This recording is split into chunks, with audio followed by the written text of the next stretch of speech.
Hello guys, good morning, welcome to my channel. ಇವತ್ತು ಹೊಸಕೋಟೆಯಲ್ಲಿ ಜಾತ್ರೆ ಕರ್ಗ.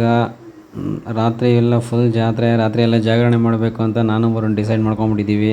ಸೊ ಬೆಳಗ್ಗೆ ಎದ್ದು ಎಲ್ಲ ರೆಡಿಯಾಗಿ ಇಬ್ಬರೂ ಒಂದು ರೌಂಡು ತೇರು ನೋಡ್ಕೊಂಬರೋಕೆ ಹೊರಟ್ವಿ.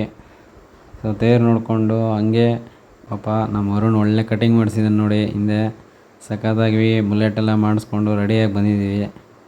ಸೊ ಗಾಡಿ ಹಾಕ್ಕೊಂಡು ಬೀಟ್ ಹೊಡಿಯೋಕ್ಕೆ ಸ್ಟಾರ್ಟ್ ಮಾಡಿದ್ವಿ.